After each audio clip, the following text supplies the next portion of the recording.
In what seems to be a constant trend for this season, the Jets have fallen to the Miami Dolphins 24-0. Here are my top 5 takeaways. Jets, Jets! Welcome to Jets Talk. My name's Ryan. I'll be your pilot today. If you're new here, hit that subscribe button. If you've been here before, welcome back. I love having you here. Guys, I still have a few more of the Just End the Suffering shirts. If you want to grab those, make sure you click on the link in the description down below. But let's move on to our top 5 takeaways from today's game. At number 5, in a season that feels like a perpetual butt fumble, seems like that play basically got the whole downward trend of the Jets kind of going on this slope the last 10 years. We go from the butt fumble to the booty pick, which is, I'll take that all day. I love the booty. But Marcus Maye makes an incredible interception. So we go from butt fumble to butt pick. Poetic justice, I guess. This is the 5th interception of Maye's career, and I like Marcus Maye. He's really stepped up with Jamal Adams not being in the rotation. It's a little sad because I think he's probably going to get traded before the deadline, but nonetheless, booty pick of Marcus Maye. At number 4, we have our third down efficiency, and by third down efficiency, I mean we don't have any. We went the first 13 third downs of this game without getting a conversion. I think we had 2 maybe on the entire game, and we didn't get our first third down conversion until 10 minutes left in the game when we were in garbage time. There was no shot of us coming back. 0-13 on the most important down and distance or down in your entire set of downs.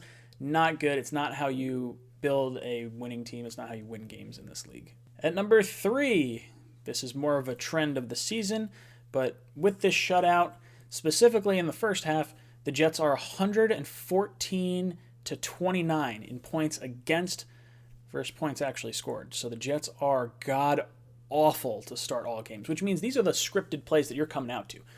We were originally, last year, pretty good at doing the initial scripted plays under Adam Gase, but this year we have not been able to score any points in the first half of these games, and it is entirely, maybe not entirely on coaching, but it is a huge reflection on the coaching staff when you cannot get your team ready to play week in and week out. Speaking of coaching, that takes us to number 2. That is the Adam Gase versus Greg Williams Bowl.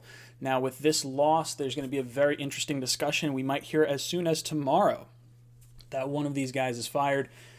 I expect Greg Williams to be on the chopping block first, or at least going into this game, I expected Greg Williams to be on the chopping block just because Adam Gase, the Jets don't fire head coaches midseason, or at least they haven't under the Johnsons. And every player that's kind of come up or been in the way, or a figure that's hopped in the way, like McCagnon, like Jamal Adams, Le'Veon Bell, all these different pieces, Adam Gase has been the lone survivor of each of these moves.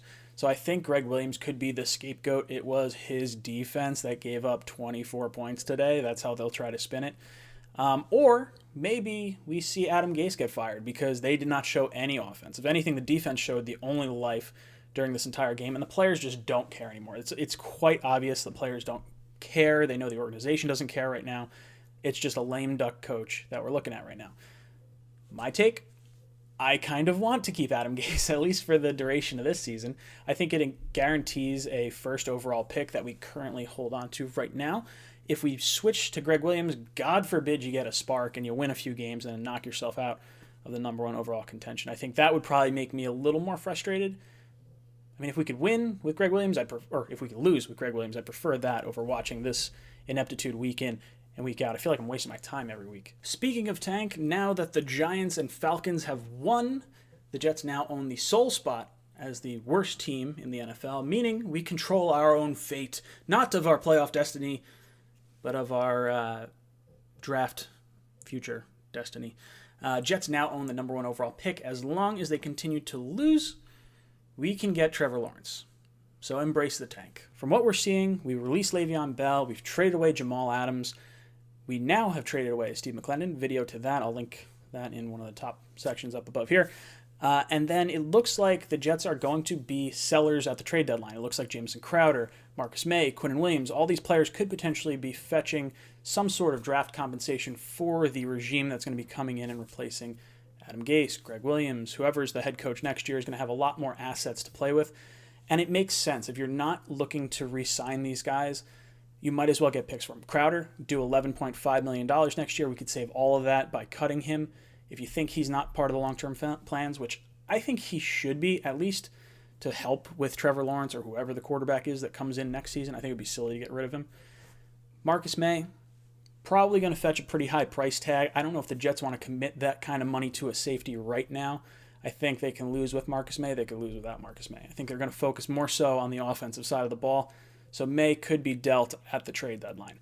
Quinnen Williams, very interesting, the number 3 overall pick from a few years ago. His contract would be incredibly team-friendly for any team that's trading for him.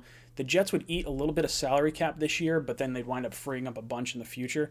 And if you could get a first-round pick for Quinnen Williams, I'm making that trade all day. I don't care if it's a 20th overall pick. Yeah, it's a terrible return on a 3rd overall pick. It just seems like Jets love drafting players and trading them for later picks than they got them for. It sucks, but unfortunately with a rebuilding team, that's kind of what you go through. If Quinnen Williams was getting the sacks that Aaron Donald is getting, sure, hold on to him. But I think you can better allocate the resources of that first-round pick and use it towards a pass rusher or a wide receiver or a cornerback or a guard, some type of weapon on the offensive side of the ball that might be able to help this team more than maybe a run-stopping defensive tackle. So guys, those are my top 5 takeaways from today's game. Let me know what you think down below in the comments. If you want to get the shirt, again, I'll leave that in the description down below. Make sure you like and subscribe, and as always, go Jets. J-E-T-S-J!